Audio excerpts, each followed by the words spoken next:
자, 그럼 이어서 문제풀이 한번 해보도록 하겠습니다. 자, 20번부터는 연립방정식에 대한 문제가 나와 있어요. 자, 연립방정식.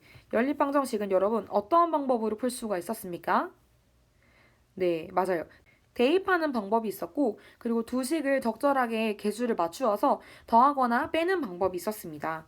자, 그럼 우리 20번을 한번 보니까, x 플러스 y는 8 이렇게 돼서 이게 지금 사실은 대입을 해도 더해도 상관은 없어요. 지금 y의 개수가 지금 절대값이 동일하기 때문에 더해도 되고 그냥 여기 한 위에 식을 정리해서 뭐 y는 혹은 x는 이렇게 정리해서 대입을 해도 되는데 이번에는 한번 대입을 한번 해보겠습니다. 이거를 제가 이제 y를 x에 대해서 정리를 해볼게요. 그러면 마이너스 x 플러스 8이겠죠. 자, 이걸 이제 y 자리에 넣어서 2x 마이너스 x 플러스 8은 7 이렇게 한번 해보면요. 자, 2x 그 다음 마이너스 만나서 플러스로 나오겠죠. 그 다음에 여기 마이너스 플러스가 만나서 여기는 마이너스 8로 나올 것이고요. 그럼 7. 이래서 3x는 자, 마이너스 8도 이항시키면 15가 되고요.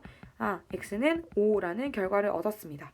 그러면 이제 여기 5 자리에 x 자리에 5를 넣어서 y를 구할 수가 있어요. 그럼 y는 3. 그래서 정답은 4번이 되겠습니다. 자, 21번도 한번 볼까요? 21번은 봤더니 이제 2x 마이너스 2x라서 딱 이제 더해서 풀 수 있는 방법이 되겠습니다. 그럼 이 두 식을 제가 한번 더해 볼게요. 그러면 2x가 없어지고 4y는 7 더하기 13에서 20이라는 결과를 얻었네요. 그럼 y는 그렇죠. 5가 되겠고요. x는 어떻게 구할 수 있는지를 한번 봤더니 자, 우리 밑에 식에 한번 y를 넣어 봅시다. 마이너스 2x 플러스 y 자리에 5를 넣으면 13. 그러면 이 플러스 5를 이항시켜서 마이너스 2x는 8이 되겠고요. 자, 그러면 x는 마이너스 4라는 값을 구할 수가 있겠습니다. 자, 그러면 x는 마이너스 4, y는 5니까 답은 1번이 되겠네요. 자, 그럼 넘어가서 이제 22번입니다. 자, 22번과 23번은 연립방정식인데 활용 부분으로 해서 이제 문장제로 문제가 나와 있어요. 이것도 어렵지 않아요. 문제에서 요구하는 조건을 확인하고 구하고자 하는 것을 x, 미지수로 놓아서 풀 수 있습니다. 자, 그럼 먼저 문제를 한번 파악해보면 피자 한 판의 가격이 치킨 한 마리의 가격의 2배이다. 이 피자 3판과 치킨 2마리의 가격의 합이 8만 원일 때 피자 한 판의 가격을 구하시오 라고 했으니까 자, 그럼 구하고자 하는 것을 미지수 x로 한번 놓아봅시다. 그러면 이 x를 가지고 문제에서 제시한 그런 조건을 가지고 만들어주면 돼요. 자, 피자 한 판이 가격 x가 치킨 한 마리의 가격의 2배라고 하네요.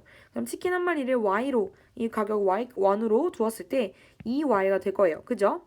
그리고 피자 3판, 그러니까 3x 그리고 치킨 2마리 가격의 합이니까 플러스 2y가 8만 원이라고 했으니까 이것을 가지고 연립 1차 방정식을 풀어보면 되겠네요. 자, 그러면 이제 x는 2y가 되어 있으니까 x 자리에 2y를 대입시키면 되겠습니다.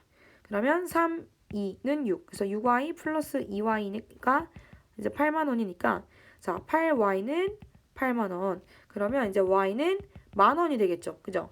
그러면 동시에 이제 x를 구할 수가 있으니까 x는 2y가 x니까 2만 원이 되겠습니다. 그래서 답은 그쵸. 3번이 되겠네요. 자, 그럼 23번입니다. 23번. 어른 입장료가 청소년 입장료의 2배인 박물관이 돼요. 어른 2명과 청소년 1명을 합했더니 5,000원인데 청소년 X명의 입장료는 얼마인지 구하라고 하고 있습니다. 자, 그럼 청소년 1명을 X1이라고 두면 되겠지요. 자, 어른 입장료는 Y1으로 두겠습니다.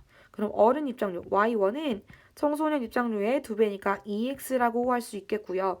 어른 2명 입장료는 2Y 그리고 청소년 1명의 입장료는 X 해서 이것이 5,000원이라고 했기 때문에 이걸 가지고 계산해 보겠습니다. 그러면 이 Y 자리에 2X를 대입해서 자, 2 곱하기 2X는 4X 플러스 X는 5,000원. 그러면 5X가 5,000원이니까 X는 1,000원이 되겠죠. 그러면 우리 청소년 1명 이 X의 값을 구하는 것이 이 문제의 답이니까 X의 값은 1,000원. 그래서 2번이 정답이 되겠습니다.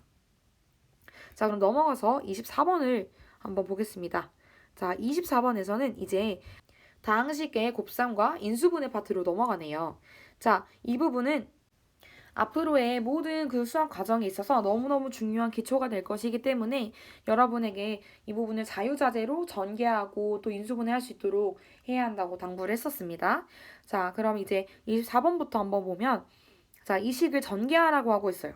x 플러스 2, x 마이너스 2. 이 부분이 이제 합차 이렇게 되어 있을 때는 앞에 거 제곱, 뒤에 거 제곱 해서 빼기로 연결해주면 된다고 우리가 외웠었습니다. 자, 그러면 이제 이걸 다시 한번 풀어주면 x제곱 마이너스 2의 제곱이니까 4 이렇게 되겠네요. 그래서 정답은 3번이 되겠습니다. 자, 25번에 넘어가서는 드디어 인수분해가 등장합니다. 자, 인수분해 할 때 여러분 이건 사실 그냥 곱셈 공식을 외우면 금방금방 할 수 있어요. 그죠? 자, x제곱 마이너스 9를 인수분해 하니까 아까랑 딱 반대 상황이에요. 그러면 이제 x제곱 마이너스 3의 제곱을 한 거기 때문에 플러스 마이너스 3 해서 답은 4번이 되겠습니다. 26번도 마찬가지 같은 유형의 문제이죠. x제곱 마이너스 1을 인수분해 하라고 했는데 자 1은 결국 1의 제곱과도 같아요. 그럼 또 x 플러스 1, x 마이너스 1 이렇게 합차로 나타낼 수 있기 때문에 답은 3번이 되겠습니다. 자 넘어가서 27번입니다. 27번에서는 이제 조금 더 나아가서 이제 x제곱 플러스 3x 플러스 2 이렇게 되어 있어요. 자, 이 식도 사실 원리는 동일합니다. 앞에 x제곱의 개수를 확인하시고 그다음에 곱을 확인하셔서 x1자항의 개수를 맞춰주면 돼요. 자, 그러면 x제곱의 개수는 지금 1이니까 그냥 1을 곱했다고 보고 상수항 1을 보면 1을 만들기 위한 방법은 1과 2가 되어 있을 거예요. 그죠? 그리고 지금 여기 개수가 플러스 3x니까 그냥 둘 다 플러스로 해주면 이렇게 크로스 했을 때 1, 2 해서 이 개수의 합이 3이니까 딱 맞아 떨어지게 되겠네요. 그러면 이걸 이제 다시 정리해주면 x 플러스 1, x 플러스 2 이렇게 되어서 답은 1번이 되겠습니다. 자, 그럼 28번도 봅니다. 28번은 x제곱 플러스 2x 플러스 2를 인수분해한 거라고 얘기하고 있지요. 자, 그러면 딱 봤을 때 아, 이거 완전 제곱식 꼴이다 라고 여러분이 알아차리면 좋아요. 완전 제곱식 꼴로 나타낼 때에는 여기 x 앞에 개수의 절반이 바로 그 제곱식에 들어가는 수이기 때문에 자, 이것을 절반하면 1이지요. 그리고 다시 한번 확인해 보았더니 자 마지막에 상수항도 1의 제곱이 되어 있어요. 그러면 x 플러스 1의 제곱을 한 것이 이 x제곱 플러스 2x 플러스 1이 되겠구나 해서 정답을 3번 이렇게 골라주시면 되겠습니다. 자, 그럼 29번입니다. 29번에는 이제 인수분해를 조금 더 활용해서 내는 문제가 되어 있어요. 자, 여기는 보니까 x제곱 플러스 3x 플러스 2인 직사각형 모양의 그림이 있다. 넓이가 이렇게 될 때 가로의 길이는 x 플러스 2고 세로의 길이를 구하라는 그런 문제입니다. 여러분 지금 보시는 이 유형의 문제가 정말 많이 나오는 유형이에요. 직사각형의 그림을 그려놓고 이제 넓이가 이만큼이에요. 가로는 이만큼일 때 세로의 길이를 구하시오 라고 해서 이 직사각형의 넓이가 가로 곱하기 세로 그러니까 2차로 나타낼 수 있는 부분을 이용해서 항상 활용할 때는 이런 문제를 많이 내고 있어요. 그래서 이제 대표적으로 29번, 30번 이렇게 살펴보면 우선은 지금 29번에서 넓이가 x제곱 플러스 3x 플러스 2라고 했기 때문에 자 x제곱 플러스 3x 플러스 2를 이제 인수분해 했을 때 하나의 곱이 그 곱 중에 하나가 x 플러스 2라는 거죠. 그럼 이 세로의 길이는 몇이겠느냐 이걸 물어보고 있는데 자 그럼 여러분 우리가 여기 이 개수를 보고 유추를 할 수가 있어요. 여기 우선 플러스 2 곱하기 뭐를 해서 이렇게 상수항이 플러스 2가 되게 만들어줘야겠는데 그럼 보니까 2와 뭘 곱해야 이 2가 나오겠어요? 그렇죠. 플러스 1을 곱해야 2가 나오겠죠. 그리고 이 개수들을 더해 주었을 때 각각 플러스 3이 되나 한번 봤더니 그것도 맞네요. 플러스 2x 플러스 1x가 될 테니까 플러스 3x가 되어서 이 다른 하나, 이 세로의 길이는 x 플러스 1이 되겠습니다. 자, 그럼 넘어가서 30번입니다. 자, 30번. 이 직사각형에서 x제곱 플러스 4x 플러스 3이 넓이이고 세로의 길이는 플러스 1, x 플러스 1일 때 가로의 길이를 구하라고 하고 있습니다. 자, 그러면 x제곱 플러스 4x 플러스 3이고 이것이 x 플러스 1과 또 다른 어떤 x에 대한 식으로 나타낼 수가 있겠는데, 자, 개수를 한번 맞춰볼까요? 플러스 1이니까 플러스 3 아마 이렇게 되지 싶어요. 그리고 1차항의 개수도 한번 살펴봅니다. x 이렇게 곱해주면 3x 플러스 1x니까 4x. 네, 4x가 맞네요. 그럼 결국 가로의 길은 x 플러스 3이니까 3번이 되겠습니다. 자, 그럼 이어서 31번을 한번 보겠습니다. 31번부터는 2차 방정식에 대한 내용을 다루고 있어요. 그래서 36번까지 계속해서 2차 방정식, 근을 구하는 것 혹은 근의 합과 곱에 대해서 구하는 것을 다루고 있습니다. 자, 그럼 31번부터 한번 보시면 x-1, x 플러스 2의 한 근이 마이너스 2라고 하고 있고 다른 한 근을 구하라고 하고 있어요. 우리가 방정식의 한 근을 구할 때는 a, b는 0이다 라는 것을 이제 우리가 응용해서 a가 0이거나 b가 0이거나 라는 것을 가지고 근을 구할 수 있다고 했었습니다. 그러면 마찬가지 2차 방정식에서 여기서도 x-1이 0이 되거나 x-2가 0이 되거나 이 조건을 충족하면 되기 때문에 지금 한 근이 마이너스 2라고 한 것은 바로 이 x 플러스 2는 0이라는 것을 충족시키는 근이 될 거고요. 그리고 지금 문제에서 요구하는 다른 한 근은 x 마이너스 1이 0이 되도록 하는 이 부분을 우리가 구하면 될 거예요. 자, 그러면 x-1이 0이 되어야 하니까 결국 이 다른 한 근 x는 답이 1이 되겠습니다. 자, 32번을 보면 이제는 우리가 한 단계 더 거쳐서 인수분해를 우리가 직접 해서 해를 구해야 하는 문제인데요. 그럼 우리 인수분해를 먼저 바로 해보면 자, x제곱의 개수는 1이니까 그냥 1 이렇게 깔아주면 되고요. 자, 지금 상수항을 보니까 마이너스 2로 되어 있어요. 그러면 2와 1 중에서 어느 곳에 마이너스를 붙여야 할지를 봐야겠는데 지금 x의 개수가 플러스 1이니까 마이너스 1 이렇게 해서 크로스 했을 때 플러스 1이 상수항에 x의 개수가 나올 수 있도록 하면 되겠습니다. 그러면 이걸 인수분해 형태로 표현을 해주면 x 플러스 2, x 마이너스 1은 0 이렇게 될 테니까 여기서 해는 x는 마이너스 2가 되거나 1이 되어야겠네요. 자, 그럼 이 중에서 선택지 중에 마이너스 2나 1이 있는지를 한번 보니까 4번에 x는 1이라는 값이 있습니다. 그래서 답은 4번이 되겠습니다. 자, 그럼 넘어가서 33번을 한번 볼게요. 33번 2차 방정식 x 플러스 1, x 마이너스 4는 0의 한 근이 마이너스 1일 때 다른 한 근을 구하시오 라고 했으니까 x 플러스 1 이 부분이 한 근이 마이너스 1이 되었고 다른 한 근은 여기 이곳을 0으로 만들어줄 수 있는 근이 되어야 하기 때문에 그래서 x는 4라는 답이 나오겠습니다. 그래서 33번의 정답은 4번. 자, 또 넘어가서 34번을 한번 보겠습니다. 자, 2차 방정식 x-2, x-3은 0의 두 근의 곱에 대해서 구하라고 하고 있어요. 자, 그러면 여기서 두 근을 각각 바로 우리가 찾아볼 수가 있지요. 자, 먼저는 x-2를 0으로 만들 수 있는 근. 그래서 x는 2, 이게 한 근이 되고요. x-3을 0으로 만드는 것이 3이기 때문에 x는 3. 이렇게 해서 두 근의 곱은 2, 3은 6 해서 4번이 되겠습니다. 자, 그럼 넘어가서 35번입니다. 자, 2차 방정식 x제곱 플러스 3x 플러스 a는 0의 한 근이 2일 때 a의 값을 구하라고 하네요. 그러면 이 a의 값을 구하기 위해서 2를 여기 대입했을 때 어차피 이 식은 이 근을 대입했기 때문에 이 식은 반드시 성립하게 되어 있습니다. 그죠? 그러면 여기 x 자리에 이제 상수로 들어가게 되고 a만 미지수로 남기 때문에 대입해서 한번 풀어보도록 할게요.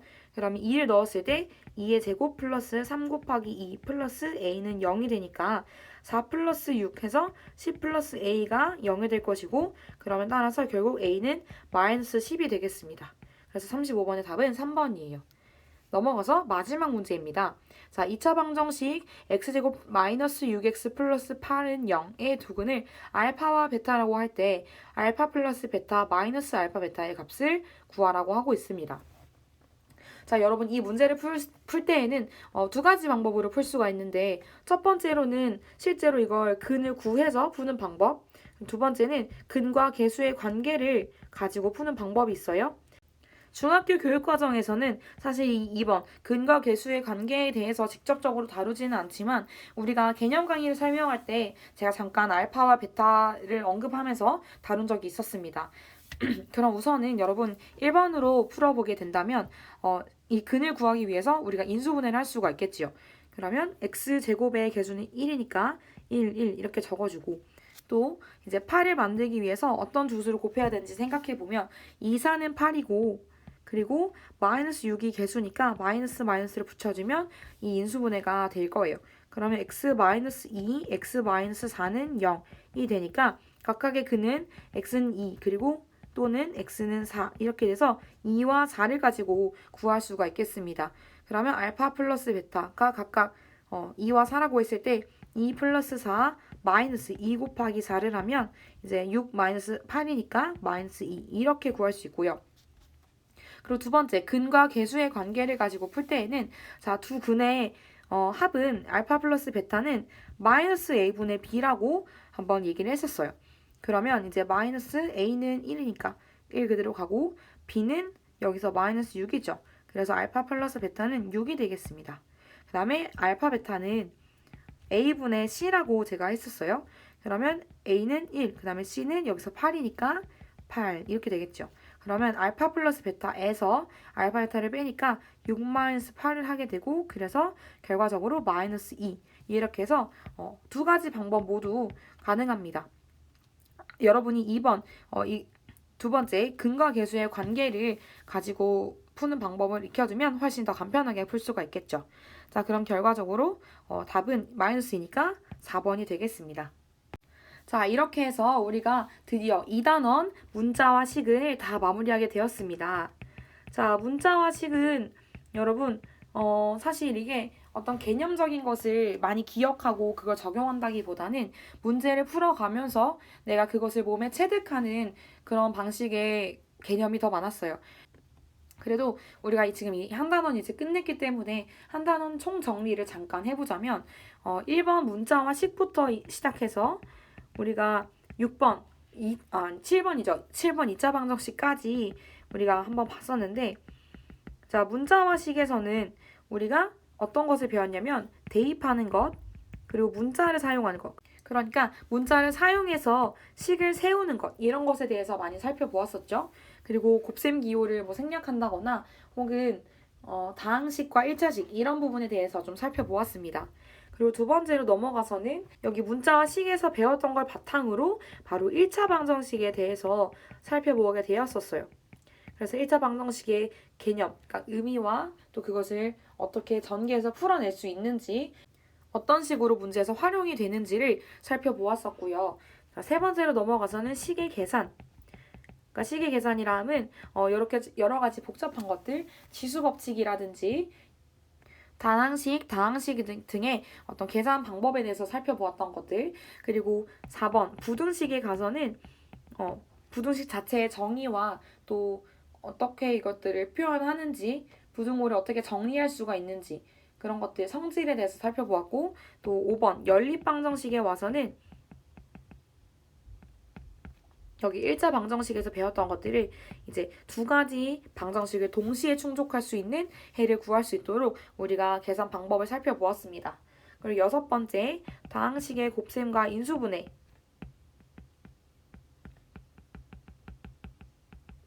에 와서는 앞으로 2차 방정식의 기초가 될 너무너무 중요한 것들을 여기서 배웠었어요. 그래서 첫 번째로는 이 곱셈 공식에 대해서 살펴보면서 각각 그 공식을 변형시킨 거라든지 그걸 이용한 수의 계산에 대해서 또 살펴보았고 이제 이것들을 응용해서 역으로 가는 방법. 그러니까 곱셈은 곱셈 공식을 보고 전개해내는 거였다면 인수분해는 이 전개된 것을 보고 거꾸로 곱셈의 형태로 나타내는 거였죠. 그래서 인수분해로 나타내는 방법도 우리가 살펴보았습니다. 마지막 2차 방정식에 와서는 이 인수분해를 바로 활용해서 2차 방정식의 근을 구하는 것에 대해서 살펴보았어요. 근을 자체를 구하는 것, 그리고 인수분해뿐만이 아니라 완전제곱식을 통해서 또 근을 구하는 것, 그리고 너무너무 중요했던 근의 공식을 가지고 근을 구하는 것, 그리고 이 근의 공식에 근거해서 근의 개수를 파악하는 것까지 우리가 같이 살펴보았었습니다. 자, 여러분 여기까지가 이제 문자와 식 파트를 제가 간략하게 요약한 것인데요. 우리가 방금 배웠던 부분들은 다음 단원인 함수와 연결해서 바로 또 같이 공부할 수 있는 부분들이거나 혹은 고졸 과정에 너무너무 중요한 기초 부분이 되는 것이기 때문에 제가 이 부분을 특히 많이 강조했어요. 이것이 모든 우리가 배우는 개념들이 다 문제로 직결되지 않더라도 지금 여기서 이 단어 문자와 식에서 배웠던 개념들은 전부 기초적인 것들이기 때문에 여러분이 마치 곱셈구구를 잘해야 다음 수학의 개념들을 잘 익힐 수 있는 것처럼 이 문자와 식 단원을 잘 익혀두어서 다음에 배울 것들을 잘 준비해 놓았으면 좋겠습니다. 자, 여러분 한 단원을 이제 마무리했는데요. 여러분 틀렸던 문제들을 한 단원 전체를 한번 넘겨보시면서 정리해 보시는 시간을 가지기를 바랍니다. 오늘 여러분이 반드시 해야 하는 과제는 오답 노트 만들기입니다. 이렇게 한 단원 정리를 할 때 탄탄 실력 다지기를 푼 날에는 다른 쪽지 시험이나 그런 과제 없이 오답 노트로 여러분의 과제를 마무리해 주시면 되겠습니다. 틀렸던 문제들을 여러분 꼭 다시 한번 풀어보세요. 내가 틀렸던 문제에 동일하게 잘 틀리는 경향이 있고요. 그리고 같은 패턴의 실수를 많이 반복하는 경향도 있을 거예요. 예를 들어서 내가 문제를 똑바로 안 읽어서 틀렸다거나 혹은 계산을 다 해놓고 답을 잘못 골랐거나 혹은 플러스나 마이너스 그런 계산 실수를 잘한다거나 각자에게 실수 패턴들이 있을 것이기 때문에 그런 것들 여러분 실수 노트를 마련하셔서 내가 잘하는 실수만 따로 모아서 시험 치기 전에 이런 부분들 내가 잘하니까 실수를 잘하니까 유의해서 틀리지 않도록 해야겠다. 이렇게 또 정리하는 시간을 가지면 여러분의 또 점수 향상에 큰 도움이 될 거라고 생각합니다.